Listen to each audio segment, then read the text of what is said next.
할렐루야, 반갑습니다.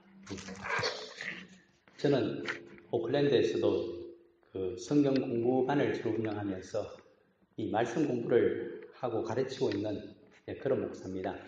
특별히 인연이 있어서 하나님께서, 우리 주님께서 그 이름도 참 좋은 말씀의 교회에 와서 말씀을 같이 묵상하도록 또 나누도록 해주니까 이것이 주님의 은혜인 줄 압니다. 오늘 저는 수고스럽지만은 창세기에 있는 세 군데 야곱에 대한 기사를 좀 읽어보도록 그렇게 해서 같이 읽었습니다. 그렇게 세 군데 창세기 28장, 33장, 35장 있는 말씀을 가지고 도대체 30분 동안 무슨 말씀을 하실까 좀 궁금해 여기실 것입니다. 시간만 많으면 제가 사경회 같은 걸 한다면 이것을 구절구절을 전부 풀어서 하면 얼마나 좋겠습니까마는 반 시간 만에 그렇게 할 수는 없고, 그래서 일단 제가 중요한 포인트만 간추려서 말씀을 드리고 여러분들은 그것을 성령님께서 깨닫게 하고 마음속에 넣어서 어려움을 당하실 때 그 말씀의 생명력으로 여러분들의 운명을 바꾸시기를 간절히 소망하면서 이 말씀을 드립니다. 창세기를 보면 총 50장으로 되어 있습니다. 저는 언제나 창세기를 강조합니다. 딴 건 몰라도 창세기는 꼭 읽어보라. 자주 읽어보라. 왜 그러냐니까 우리가 학문을 하거나 공부를 하거나 책을 읽거나 간에 마찬가지입니다. 어떤 분야를 알고자 할 때에 가장 먼저 인트로덕션을 해야 됩니다. 그 인트로덕션이 가장 중요한데 창세기가 바로 성경 66권의 인트로덕션이기 때문입니다. 그러므로 성경에서 사용되는 용어, 이름, 지명 같은 것들의 그 개념이 전부 창세기에 그것도 알기 쉽게 하나님께서는 우리 인간은 그렇게 할 수가 없는데 이야기체로 해서 그 속에 감추어 두셨습니다. 그러므로 그 밭을 사서 그 말씀에 그 보물을 끄집어내기만 하면 우리 눈이 활짝 열리며 하나님의 세계를 볼 수 있게 되고 하나님이 내 인생 가운데 무엇을 원하시는가 하는 것을 짐작할 수 있게 됩니다. 그래서 우리가 뚜벅뚜벅 여호와의 종으로 복음의 용사로 그리스도의 제자로 또 사도로 살아가는 놀라운 인생이 새로운 운명이 천국까지 이르게 되는 하나님의 자녀의 영광까지 얻게 되는 그것을 이 짧은 인생 가운데 우리가 성취를 할 수 있게 됩니다. 그 은혜가 여러분들에게 저에게 또 저희들의 가정에 우리 후손들에게 간절히 있기를 저는 소원하면서 늘 말씀 공부를 하고 나누기를 원합니다. 창세기는 총 50장으로 되어 있습니다. 그 가운데 절반이 바로 25장이겠죠. 그런데 창세기 딱 중간에 있는 25장을 보게 되면 한 사람의 믿음의 조상이 이 땅을 떠나고 새로운 생명이 이 땅에 오는 것이 창세기 25장에 기록이 되어 있습니다. 창세기 공부를 많이 하신 분들은 이제 그것을 알 수 있게 됩니다. 도대체 창세기 25장에 딱 중간에 누가 떠나가느냐? 믿음의 조상이라고 사도 바울이 로마서에서 그대로 극찬을 하고 있는 아브라함이 이 세상을 떠납니다. 그리고 아브라함의 약속의 아들인 이삭의 가정에 20년 만에, 결혼해서 20년 만에 아들을 낳게 되는데 쌍둥이를 낳게 됩니다. 이삭의 아내니까 리브가겠죠. 믿음의 여인인 리브가가 시집 온 지 20년 만에 남편과 함께 기도하여서 낳은 아들이 둘이 있는데 쌍둥이입니다. 하나는 에스고 하나는 야곱입니다. 거기서 우리가 잘 아는 제이콥이라고 하는 한 사람의 주인공이 나타납니다. 야곱이 중요한 이유는 야곱은 이름이 두 가지이기 때문입니다. 아브라함도 역시 두 개입니다. 아브라함과 아브라함. 본래 이름은 아브라함인데 하나님께서 아브라함이라고 하는 그 열조의 조상이 된다고 하는 이름을 주셨고 그의 아내인 사레도 본래는 사라가 사레였죠. 그런데 열국의 어미라고 하는 사라라는 이름으로 사레를 사라로 바꿔주셨습니다. 약간의 변하지만 그것도 큰 의미를 갖고 있지만 우리 성도의 삶에 야곱은 더 중요합니다. 이름이 완전히 바뀌었기 때문입니다. 제이콥, 야곱이 이스라엘이라고 하는 완전히 다른 이름으로 바뀌어서 한 사람이 한 인생 가운데 두 개의 인생을 살게 됩니다. 두 개의 운명을 갖고 산 자, 거듭난 인생을 살게 된 자가 바로 야곱입니다. 우리 성도는 거듭난 인생, 거듭난 두 번째 운명을 살고 있는 사람들입니다. 예수 그리스도를 나의 주님으로 영접한 순간부터 그리스도의 제자가 되어 전혀 다른 인생을 살아가는 자, 바로 이스라엘과 같기 때문에 우리가 사라진 이스라엘 12지파 대신에 성도들이 새 예루살렘 천국으로 입성하는 것이 요한계시록 성경 마지막을 장식하고 있습니다. 21장과 22장에 가게 되면 특히 21장입니다. 요한계시록에 새 예루살렘 성으로 생명책에 기록이 되어 있는 모든 성도들이 12문을 통하여 새 예루살렘 성에는 12군데 대문이 있는데 전부 이스라엘 12지파의 이름으로 되어 있고, 그러면 구약적인 사람만 들어가는가 하고 의심을 할 텐데, 그래서 그 기초석에 12대문에는 밑에 기초석이 있고 코너스톤이 있죠. 거기에는 12사도의 이름으로 또한 새겨져 있습니다. 그러므로 우리는 안심을 하고 나는 12사도 중에 어느 사도를 따라서 내가 들어갈 것인가는 주님께서 결정해 주시는데, 우리가 부활하여 영생의 문으로 들어간다는 사실을 우리가 기억할 때 이스라엘과 우리와는 뗄래야 뗄 수가 없는 공동운명체입니다. 그래서 새로운 이스라엘이 바로 나이고, 이스라엘이라는 이름을 이 세상에 갖고 온 자가 바로 야곱이었다는 사실을 우리가 기억하면서 이 야곱이 도대체 어떤 의미를 가지고 오늘 본 세 군데의 말씀 가운데서 우리에게 무엇을 신앙의 성도의 삶에서 이야기해 주는가를 우리가 찾아내야만 되겠습니다. 먼저 야곱의 이름자를 좀 봐야 되겠습니다. 제가 목이 말라서 물을 좀 마셔가면서 하겠습니다. 리브가의 뱃속에서 참으로 이상한 일이 있었습니다. 창세기 25장에 보면 뱃속에 있는 두 아기가 서로 싸우고 있습니다. 얼마나 레슬링을 하는지 권투를 하는지 싸움이 심한지 복통이 나서 견딜 수가 없습니다. 리브가가. 그래서 오죽이나 괴이하고 이상하고 견딜 수가 없었으면 기도를 했겠습니까? 기도하는 여인 리브가가 하나님께 기도했습니다. 도대체 왜 이렇게 싸웁니까? 그랬더니 하나님 여호와께서 말씀하셨습니다. 두 사내 아기가 있는데 서로 싸운다. 서로 먼저 태어나려고 싸우는 겁니다. 서로가 이기려고. 그런데 먼저 태어난 자는 에서입니다. 털이 좀 많은 덜 사람이죠. 아주 용맹스러운 에서가 먼저 태어나고, 그런데 이상한 것은 세상에 그런 기네스북에 올라가는 이야기겠죠. 둘째가 태어나는데 보통 쌍둥이가 태어나게 되면 한 아기가 태어나고 숨을 고른 다음에 그 다음에 두 번째 아기가 머리부터 또 빠져나와야 됩니다. 그런데 이것은 사상 유례가 없이 한꺼번에 빠져나왔습니다. 첫애가 나오는데 둘째가 발목을 잡고 한꺼번에 주르륵 빠져나왔습니다. 그것이 참 특이한 현상입니다. 하나님께서 왜 그렇게 하셨을까요? 그 이유를 먼저 생각해야 됩니다. 성경은 수많은 퀴즈와 같아서 신의 퀴즈라고 해야 되겠죠. 그것이 우리 마음속에서 리부팅이 될 때에 우리가 새로운 깨달음을 얻게 됩니다. 왜 이랬을까? 뱃속에 있을 때부터 야곱은 알았습니다. 무엇을 알았을까요? 세상에는 장남과 차남이 있는데 고대 가부장 사회, 지금으로부터 약 4,000년 전의 주전 20세기의 그 가나안 땅에서는 장남만이 고대 가부장 사회에서 차기 족장이 됩니다. 차기 족장이 된다고 하는 것은 현재의 족장이 돌아가시게 되면 족장의 지위와 모든 재산을 그대로 상속하는 유일한 상속자가 됩니다. 그러면 동생들은 어떻게 될까요? 전부 신하가 됩니다. 족장이라는 말은 한 가문 문중의 왕과 같습니다. 왕은 모든 것을 소유합니다. 자신의 동생들은 전부 신하가 되고 그 다음 때로 가게 되면 그 신하들의 자식은 어떻게 되는가? 그것은 새로운 족장의 종이 됩니다. 얼마나 불평등한 사회입니까? 이것을 쉽게 말로 바꾸면 all or nothing입니다. 대권 게임과 같습니다. 장남은 모든 것을 가지고 차남으로 태어나게 되면 모든 것을 잃어버리고 신하고 종으로 자신은 신하가 되고 자신의 자손들은 종이 되어집니다. 얼마나 불평등합니까? 그래서 야곱이 죽기 살기로 그 힘이 센 상둥이형 에서와 뱃속에서부터 서로 먼저 힘을 기르기 위해서 열심히 연습을 했는데도 불행하게도 힘에 밀려서 둘째가 되었습니다. 얼마나 억울한지. 앞서 빠져나가는 형의 발목을 잡았습니다. 내가 앞서야 되겠다. 나는 둘째로 태어나기 싫다. 이것이 그 속에 포함되어 있는 의미입니다. 모든 우리 인생은 이 세상을 살아가면서 둘째로 되기를 원치 않습니다. 대통령 자리도 하는데 2등 해봐야 뭐합니까? 아무 소용없습니다.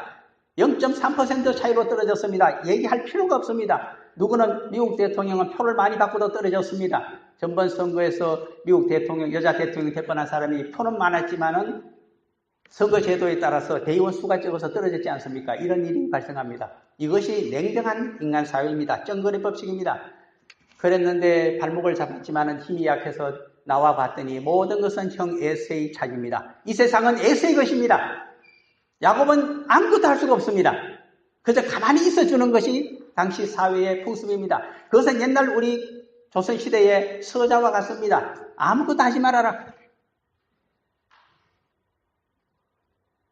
그런 운명을 타고난 야곱은 승복할 수가 없었습니다. 보통 사람 같으면 그저 될 대로 술이나 마시고 제멋대로 부잣집이니까 향락을 취하면서 그냥 나중에야 신하가 되든 말든 자기 자식이 차차기 족장의 종이 되든 말든 그렇게 그냥 승복하며 살았을 것입니다. 그러나 야곱은 그런 사람이 아닙니다. 성경이 얘기하고 싶어하는 것은 그런 사람으로 살지 말고 야곱처럼 살아라고 우리에게 지금 신앙생활에 대해서 이야기하고 있는 부분입니다. 그러면 어떻게 하면 될까요? 세상적인 방법으로는 족장이 되고 아버지의 칭호를 물려받는 세상의 어떤 살아갈 수 없고 영적인 장자도 될 수 없습니다. 그럼 어떻게 하면 될까요? 유일한 방법이 성경에서 가르쳐 줍니다. 누가?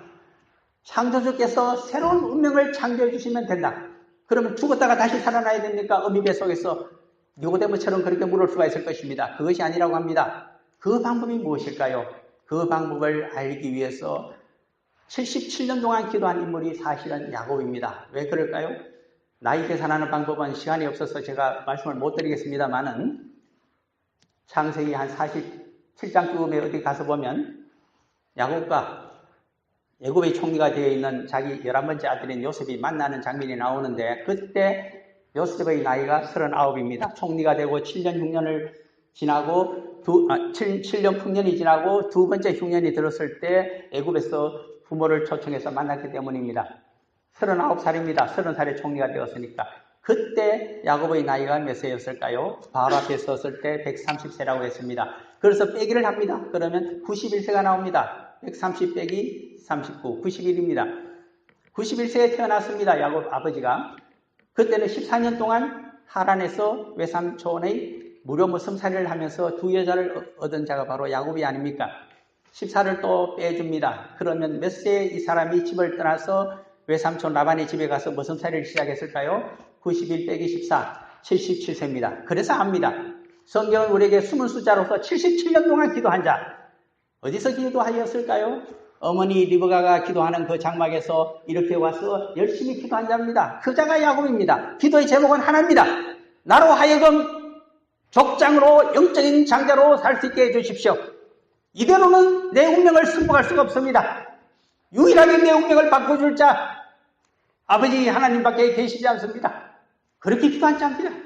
우리에게 그 기도가 있습니까? 일생 가운데 없다고 하면 야곱보다 못한 자입니다. 그것을 아셔야 됩니다. 매일같이 기도하시면서 무엇을 기도합니까? 내 가문이 잘 되고 자손이 잘 되고 그것입니까? 아닙니다. 저는 유한한 일생 가운데 100년 또는 120년을 육신을 갖고 살다가 목숨이 끊어지면 저는 땅으로 돌아가고 말 일생입니다.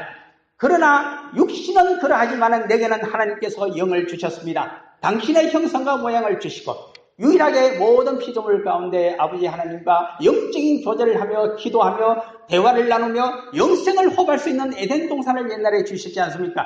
내가 잘못 살아서 이 땅에 쫓겨나서 로스트 파라다이스 신라혼에서 살아가고 있지만 다시 한번 에덴 동산으로 갈 수 있도록 신을 회복해 주시고 영생의 아버지 하나님과 함께 천국에서 영생을 호흡하며 살 수 있는 그 자리로 나를 갈 수 있는 운명으로 만들어 주십시오.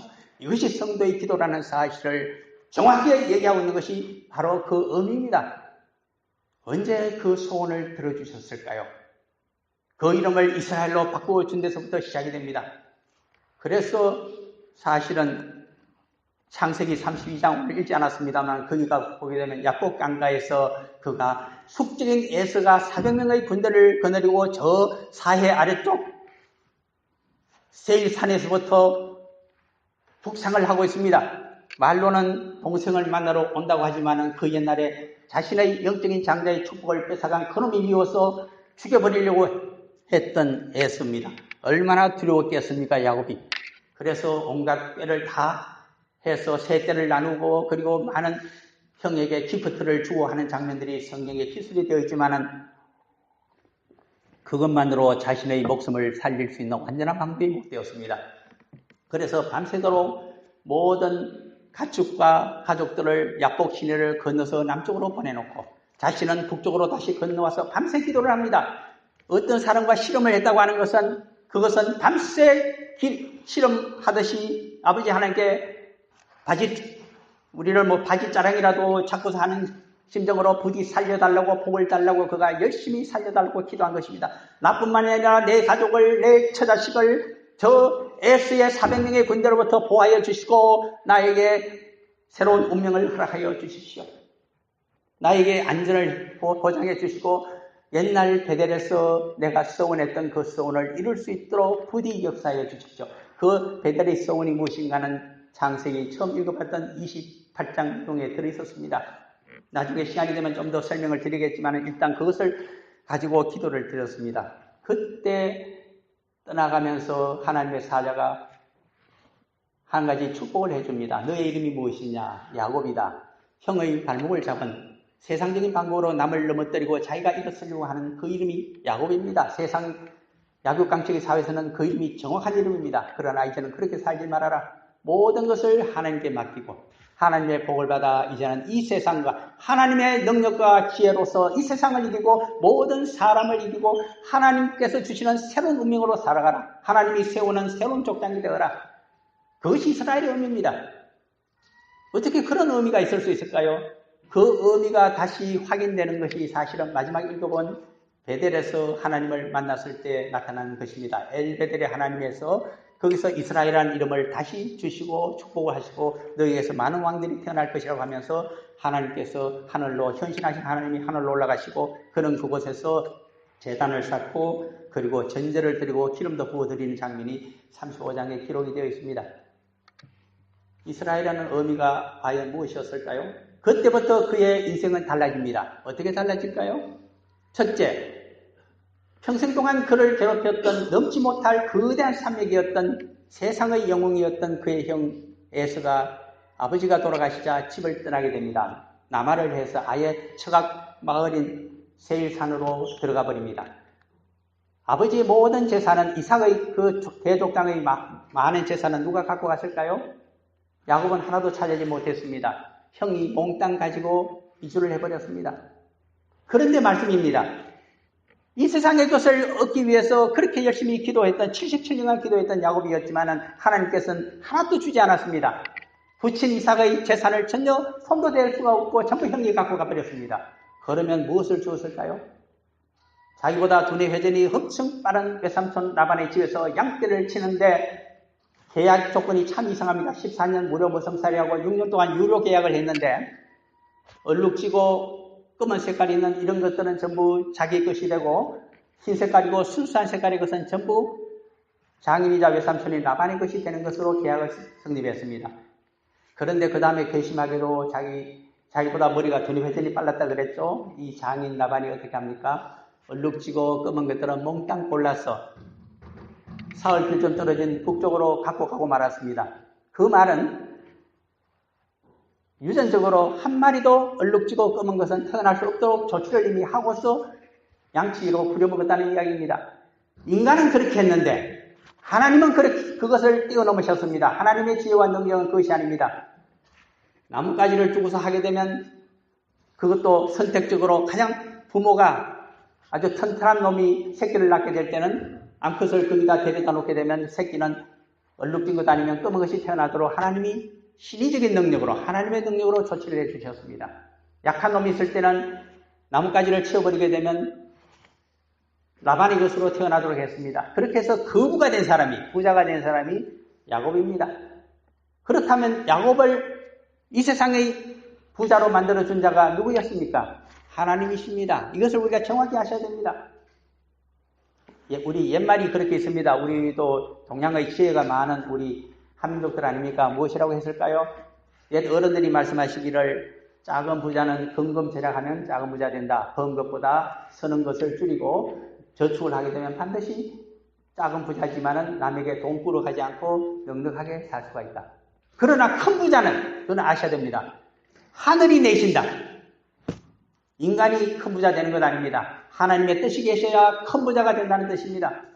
부모님과 그 많은 재산에서는 바라보고 있었지만은 야곱은 그것을 원하지 않았습니다. 아버지 하나님께서 주시는 그것을 바라보았는데 그것이 엄청난 부를 이루게 되자 쫓기게 됩니다.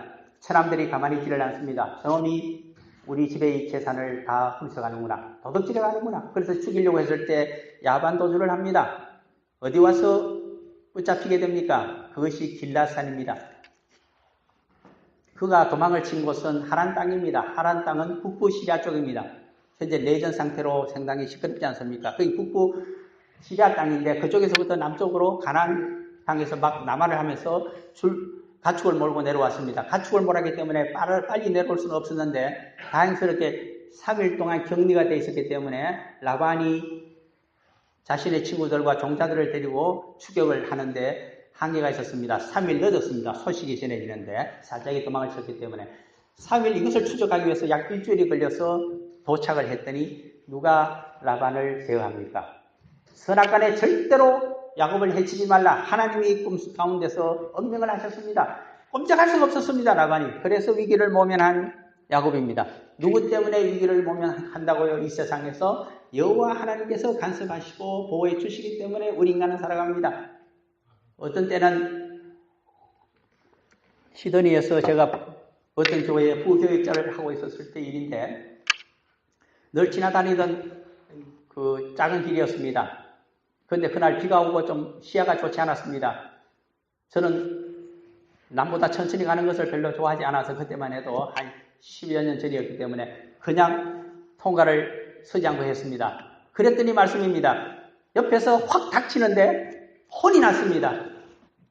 머리가 삐끗하다 할까요? 그런데 보니까 제 짐작으로는 1cm 내지 2cm 사이를 두고서 차가 한 대 통과해 가는 감이 왔습니다. 차가 약간 휘청하기는 했지만 바람이 휘청했을 뿐 공기의 충격에 의해서 그러나 직접 부딪히진 않았습니다. 그래서 제가 기도했습니다. 제가 좀 늦은 나이지만은 그래도 교역자로 나섰기 때문에 살려주신 것 같다.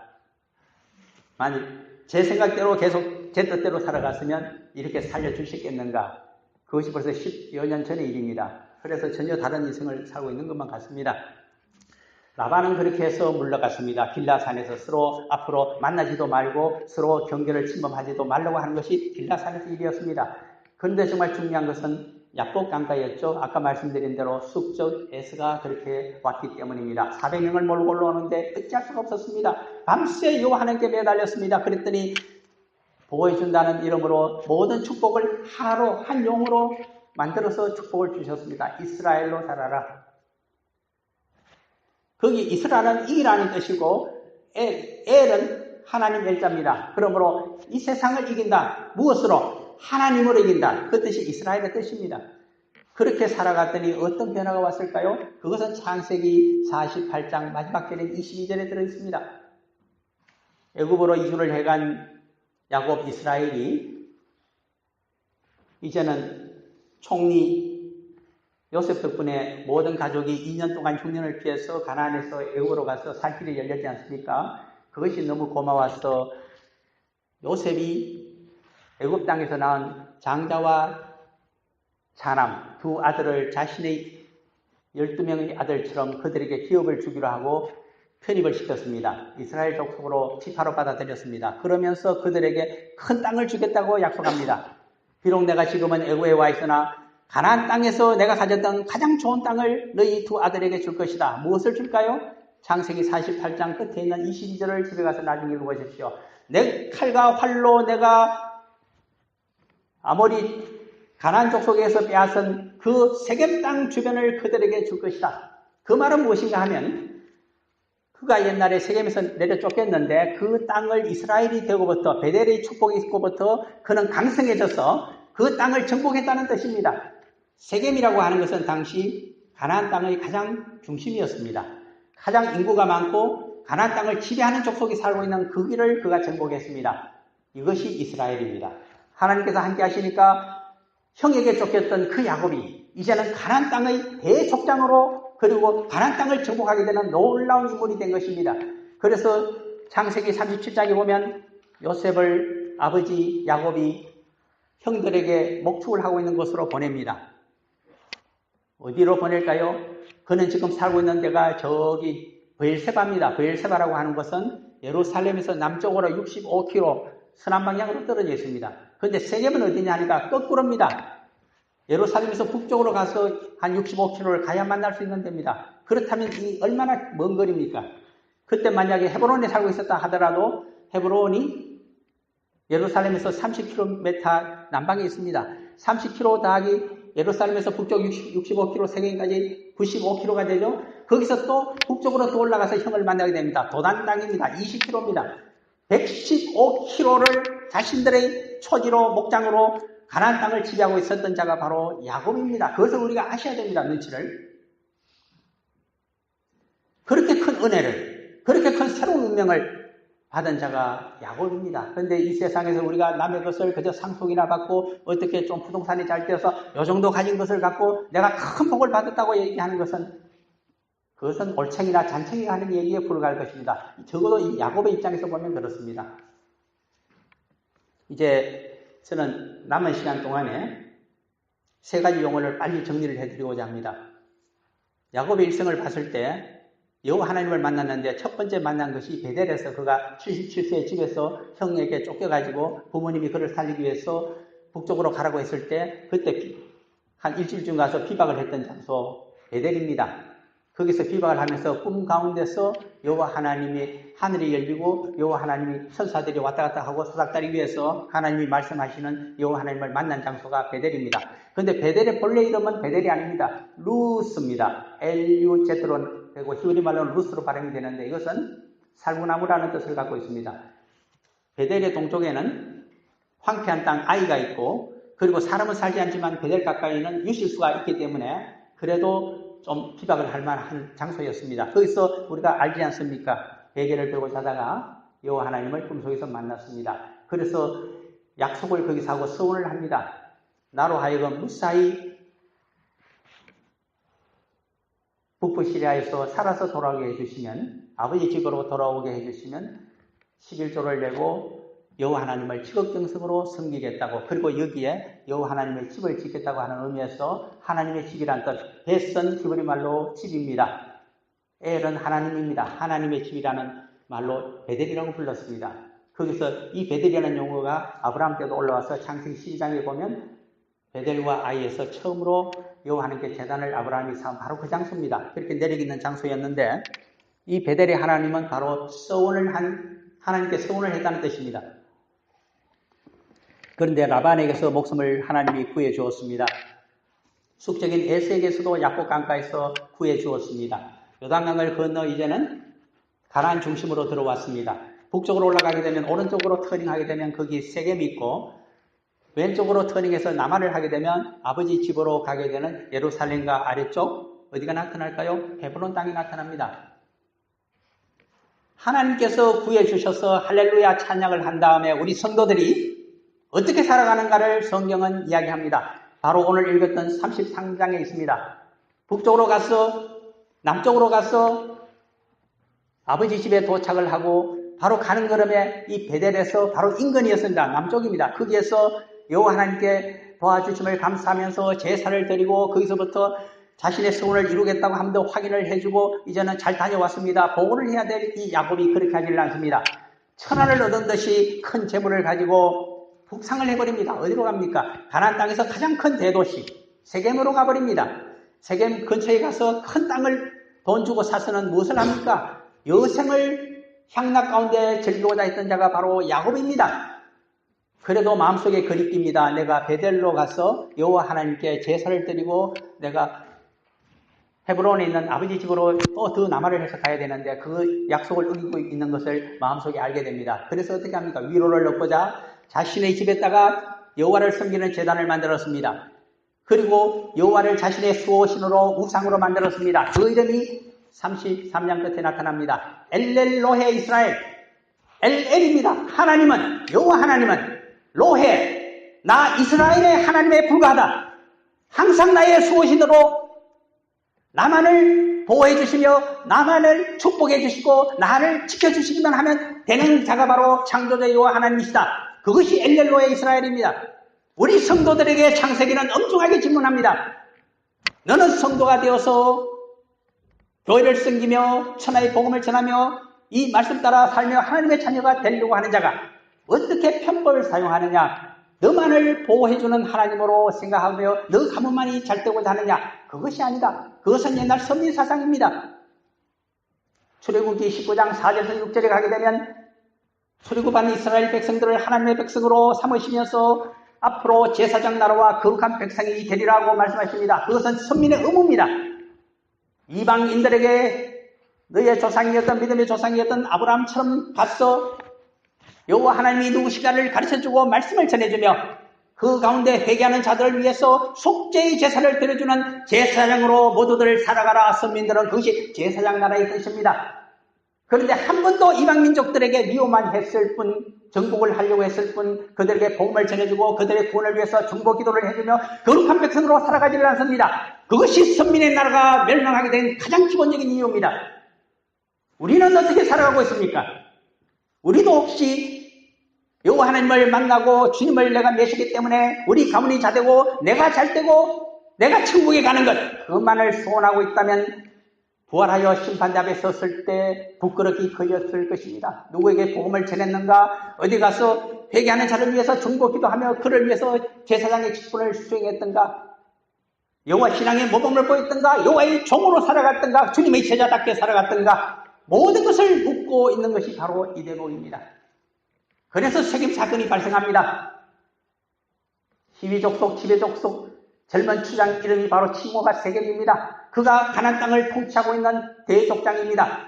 그가 이거저틱한 야곱의 딸 보고서 어떻게 합니까? 욕을 먹이고 그리고 너무 마음에 들어서 결혼을 하려고 하다가 세겜 사건이 발생합니다. 할례를 받으라고 한참 아파할 때에 포경수술 그때 3일 가장 아플 때에 급습을 하여 남자를 전부 쳐 죽이게 되므로 그 근처에 있던 가나안 족속과 브리스 족속이 합세하여 쳐들어올 것을 우려했던 야곱이 정신없이 하나님께 매어달립니다. 다시 한번 살려달라고 합니다. 제가 잘못했습니다. 이 세겜 땅에서 여생을 편히 보내며 세상적으로 여호와 하나님을 나의 우상처럼 섬기려 했던 나의 잘못을 용서하시고 다시 살 길을 열어주십시오. 그의 마지막 기도입니다. 하나님께서 응답하셨습니다. 너의 첫 서원을 지켜라. 내가 베델에서 너를 지금까지 기다리고 있었노라. 그래서 모든 우상을 묻어버리고 베델을 향해서 남쪽으로 도망을 쳤는데 여호와 하나님께서 가나안 족속과 브리스 족속이 쳐들어오는 것을 끝까지 막아주셔서 안전하게 베델에 도착하였다고 성경은 35장에서 창세기에서 기록하고 있습니다. 많은 이야기는 생략을 합니다. 그는 그곳에서 다시 이스라엘로 축복을 받았으며 엘베델을 하나님을 자신이 만났다고 기록하고 있습니다. 엘베델, 그 말은 베델은 하나님의 집입니다. 서원했던 장소입니다. 그곳에서 하나님이 나를 기다리고 계셨다. 비로소 깨달은 것입니다. 나의 새로운 운명은 어디서 시작이 되는가? 서원하는 데서 시작이 되지 않습니다. 여호와께 서원한 것을 지키는 그 자리에서 그의 새로운 운명이 탄생합니다. 기억하셔야 됩니다. 나는 성도로 살아가면서 많은 서원을 하고 맹세를 했지만은 세상적으로 살아버리게 되면 하나님의 진정한 축복과 진정한 거듭난 인생은 발생할 수가 없습니다. 서원을 지키기 위해서 여호와 하나님께 다시 돌아와서 엘베델의 하나님을 만났을 때 비로소 거듭난 삶을 살아가게 되는 대족장 이스라엘의 탄생이며 그의 가문에서 후손 가운데서 왕들이 탄생하게 되는 것을 우리가 보게 됩니다. 여기까지가 베델의 하나님, 세겜의 하나님, 엘베델의 하나님을 설명했습니다. 이제 신약으로 복음으로 넘어오게 됩니다. 우리 성도들에게 2분 만에 설명을 드리겠습니다. 고린도전서 6장 19절입니까? 가시게 되면 성령님이 임재하시면 베델이 변화가 됩니다. 이 세상의 장소가 아니라 여호와 하나님의 집이 성도의 심령 속에 들어오게 됩니다. 우리는 베델의 하나님을 이 심령 속에 메시고 살아가는 성도들입니다. 그것이 예레미야서 31장에 있는 33절입니까? 거기 있는 새 언약에 따른 우리의 축복입니다. 나의 베델이 어디 있을까요? 이 심령 속에 있습니다. 삼위일체 하나님과 함께 우리는 살아가는 것이 놀라운 성도의 삶입니다. 그러므로 항상 말씀하십니다. 너의 소원을 지키고 너를 보호해주며 너를 복음의 용사로 전파자로 삼으며 너에게 영생에 이르기까지 내가 순결한 자녀로 살아갈 수 있도록 힘을 보태어 주고 있다는 것이 엘베델의 하나님 이 속에 계십니다. 우리가 육신을 벗게 되면 성도의 삶을 마치게 되면 어떻게 될까요? 부활하여 천성에 이르게 됩니다. 그러므로 천국에 여호와 하나님의 보호자가 있고 거기까지 우리를 견인해서 끌어올리시는 놀라운 능력이 우리의 소망 가운데 부활의 하나님으로 함께하고 계십니다. 그러므로 저는 복음적인 의미에서 두 가지를 보태고 싶습니다. 베델의 하나님, 서운의 하나님, 세겜의 하나님, 제멋대로 산 엘렐로헤 이스라엘의 하나님, 그 다음에는 엘베델의 하나님. 그래서 거듭난 인생이 효력을 발생하는 그 장소. 그러나 이제는 더 은혜스럽게 그 엘베델의 하나님이 내 마음속에 성령님과 더불어 자리를 잡고 계시면서 성도의 삶을 이끌어가고 있는데 한없이 우리가 감격하게 됩니다. 그 다음 우리가 모든 사명을 마치게 되면 누가복음 22장 28절에서 30절 있는 말씀처럼 너는 나와 함께 공생애를 살아가며 복음의 용사로 살아가기 때문에 복음의 일꾼으로 살아가기 때문에 너를 천국으로 인도하여 주님께서 나의 상에서 함께 먹고 마시며 이 세상 모든 피조물을 다스리는 이스라엘 12지파를 다스리는 면류관을 쓴 왕과 같은 영광을 맛보게 될 것이다. 그것이 우리 모든 성도들에게 주어지는 영광스러운 모습이며 우리의 미래상이 되어야만 되겠습니다. 그러한 천상의 하나님을 향해서 전진 또 전진하시는 우리들이 다 되시기를 간절히 바라면서 이 말씀 드렸습니다. 잠깐 기도하고 끝냅니다. 사랑하는 아버지 하나님 참으로 감사합니다. 베델의 하나님도 이해했고 세겜의 하나님도 우리가 생각해 보았습니다. 엘베델의 하나님이 구약 가운데 있는 참으로 아름다운 모습입니다.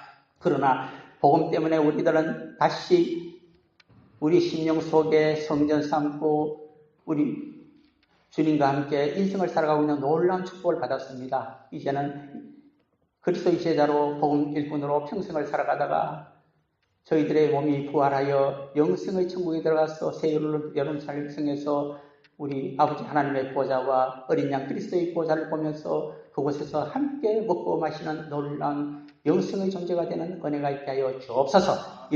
그 은혜가 우리 말씀의 교회 모든 성도들과 말씀 듣는 모든 자들에게 있게 하여 주옵소서. 이루어질 줄 믿사오며 감사할 때 우리 주 예수 그리스도 이름으로 기도합니다. 아멘. 네, 감사합니다.